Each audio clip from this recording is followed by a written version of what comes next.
నా పేరు కత్తి చెన్నకేశవ నాయుడు, అఖిల భారత కాపు జేఏసీ జనరల్ సెక్రటరీని. ఈరోజు విజయవాడ ప్రెస్ క్లబ్లో అందరూ కూడా సమావేశం జరగడం జరిగింది.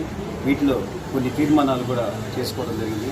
వాటిలో అతి ముఖ్యమైనది మొదటిది, గత ఎలక్షన్ టైంలో మన ప్రీతమ నేత జనసేన అధ్యక్షుడు డిప్యూటీ ముఖ్యమంత్రి గారైన శ్రీ పవన్ కళ్యాణ్ గారి ఆదేశాల మేరకు కాపులందరూ కూడా పెద్దన్న పాత్ర పోషించి రాష్ట్రమంతా తిరిగి ఎన్డీఏ కూటమికి అధికారంలోకి రావడానికి అహర్నిశలు కృషి చేయడం మీ అందరికీ తెలిసిన విషయమే. అయితే కాపుల్లో కూడా అధికారంలోకి వచ్చిన తర్వాత కాపులను పక్కన పెట్టారని అనే భావన కాపులందరిలో ఉన్నది. ఆ భావన పోగొట్టవలసిన బాధ్యత ప్రభుత్వంపై ఉన్నదని మీరందరూ గుర్తించాల్సిన విషయమే. రెండవ ఎజెండాలో రెండవ పాయింట్ ఏంటంటే, రాష్ట్రంలోని ప్రతి జిల్లాలో మెయిన్ హెడ్ క్వార్టర్లో కాపు భవనాలను నిర్మించి ఆ నిర్వహణ కాపు సంఘాలకు అప్పచెప్పుట. మూడవది, రాయలసీమలోని 4 జిల్లాలు, నెల్లూరు, ప్రకాశం జిల్లాలతో కలిపి 6 జిల్లాలకు కూడా బలిజలు ఎక్కువగా ఉన్నందువలన వాళ్ళకి ఎలాంటి రాజకీయ ప్రాధాన్యత లేదు.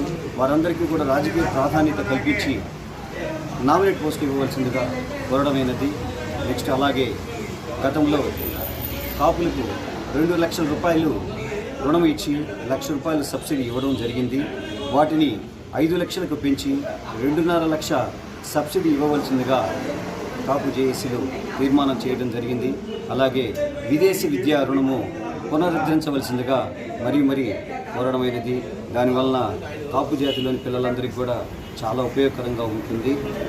అలాగే అసెంబ్లీలో చాలా మెజార్టీ, ఇప్పుడున్న ప్రభుత్వానికి మెజార్టీ ఉన్నది కాబట్టి కాపుల యొక్క రిజర్వేషన్ అసెంబ్లీలో ప్రవేశపెట్టి, మీకు అనుకూలమైన ప్రభుత్వము కేంద్రంలో ఉన్నది కాబట్టి 9th షెడ్యూల్లో కూడా ప్రవేశపెట్టి కాపులకు రిజర్వేషన్ చట్టబద్ధత కల్పించవలసిందిగా మా ముఖ్యమైన డిమాండ్లు ఇది అతి ముఖ్యమైనదిగా జేఏసీలో తీర్మానం చేయడం జరిగినది.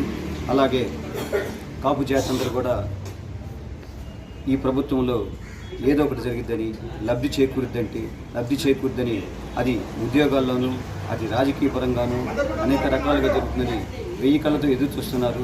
మీరు ఇదంతా గమనించి ఒక నిర్ణయం తీసుకుంటారని మేము త్వరలోనే ముఖ్యమంత్రి గారిని, డిప్యూటీ సీఎం గారిని, అలాగే మన టీడీపీ జనరల్ సెక్రటరీ అయిన మినిస్టర్ గారైన లోకేష్ గారిని కూడా కలిసి ఒక రెఫరెండం ఇవ్వాలని మేమందరం కూడా ఒక నిర్ణయం తీసుకోవడం జరిగింది. మీరందరూ అర్థం చేసుకుంటామని అనుకుంటున్నాము. కాపు జాతికి ఉద్యమాలు కొత్తేమి